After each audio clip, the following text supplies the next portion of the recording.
Admission journey মাঝে মাঝে হতাশা চলে আসতো যে আমি আসলে পারবো কিনা, বা রেজাল্টে ডাউনফল ছিল, তখন কিভাবে আমার মার্ক উঠবে। তো এইসব জিনিস নিয়ে আমি আসলে স্ট্রেসে থাকতাম মাঝে মাঝে।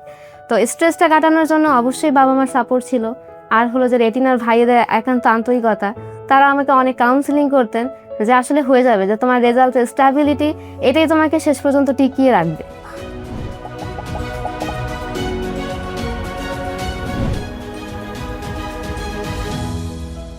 আসসালামু আলাইকুম, আমি খাতুনে জান্নাত তাবিয়া 2025-26 সেশনে মেডিকেল ও ডেন্টাল ভর্তি পরীক্ষায় 48তম স্থান অধিকার করে ঢাকা মেডিকেল কলেজে অধ্যয়নের সুযোগ পেয়েছি।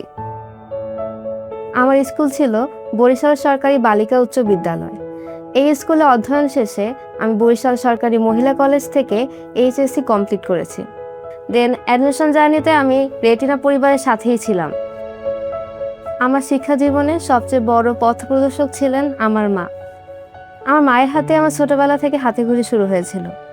পরবর্তীতে তিনি আমাকে বিভিন্ন সময় সাহস দিয়েছেন, উৎসাহ দিয়েছেন, প্রেরণা দিয়েছেন। ওই তার সাহস, উৎসাহ, প্রেরণাতেই এই পর্যন্ত উঠে আসা।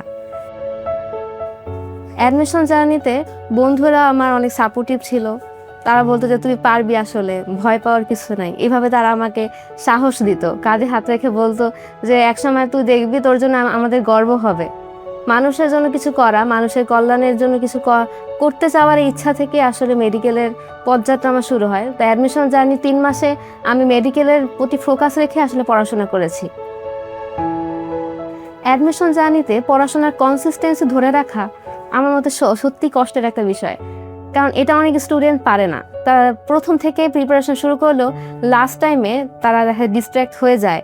তো আমার কাছে এই কনসিস্টেন্সি মেনটেন করার একটা জিনিস ছিল যে আমার প্রতিদিনই পড়তে হবে, কিছু না কিছু হলেও পড়তে হবে, এমনকি 1-2 ঘন্টা হলেও আমার পড়তে হবে।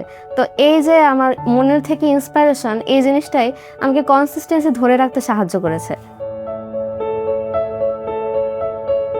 তো অ্যাডমিশন পরীক্ষার দিন একটা স্টুডেন্ট সবসময় স্ট্রেসে থাকে।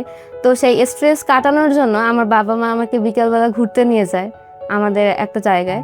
তো সেই দিন আমার আম্মু বিরিয়ানি রান্না করেছিল। তো এই স্ট্রেসটা কাটানোর জন্য তাদের এই পদক্ষেপ আমি মনে করি দুর্দান্ত। এটা আসলে সবারই করা উচিত, কারণ ওই সময়টা অনেক স্ট্রেস থাকে। কারণ রেজাল্টে কি আসে, কোন মেডিকেল আসে, মানে কীরকম রেজাল্ট আসে, তো সে এটা নিয়ে একজন স্টুডেন্ট সবসময় স্ট্রেসে থাকে। তো সেই ক্ষেত্রে আমার বাবা মার এই পদক্ষেপকে আমি আসলেই প্রশংসনীয় মনে করি। আর রেজাল্ট পাওয়ার সাথে সাথে যেটা হয় সেটা হচ্ছে, পাওয়ার পর আমার তো প্রথম বিশ্বাসই হচ্ছিল না, যে কয়েকবার চেক করলাম, তারপর দেখলাম না ঠিকই আছে, 48তম, আমার নামও ঠিক আছে খাতুনে জান্নাত, তো সব কিছু ঠিক আছে। তো আমার বাবা মাকে জানানোর পর ওনারা অনেক খুশি হয়েছে। মানে তারপর আমরা সবাই আসলে কান্না করে দিয়েছিলাম, যেটাকে আসলে খুশির কান্না বলা হয় আর কি।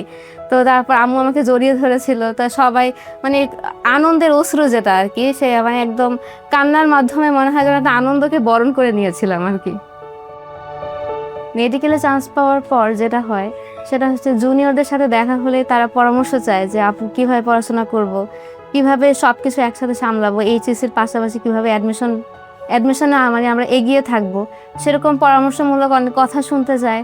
তারপর আত্মীয় স্বজনের বাসায় বেড়াতে গেলে তারাও আমার সাথে দেখা করতে আসে। আর ইভেন এমনও হতো যে না, তারা নাম্বার নিলে আমার নাম্বার সেভ করতো তাবিয়া নামে, কিন্তু তার আগে ডক্টর নামে সেভ করতো আর কি।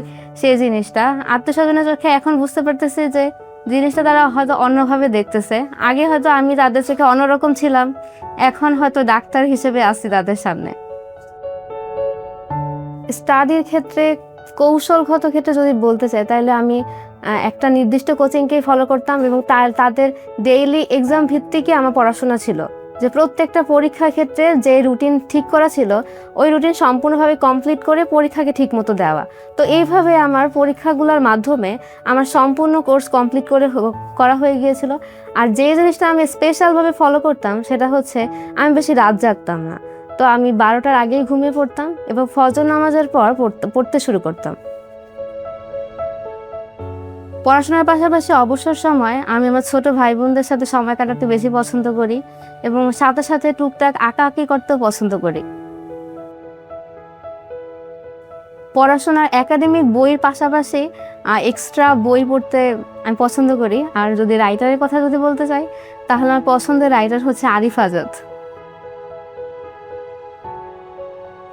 ভবিষ্যতে বাছাইকৃত সেক্টর বলতে সেইভাবে এখনো সিদ্ধান্ত নেইনি।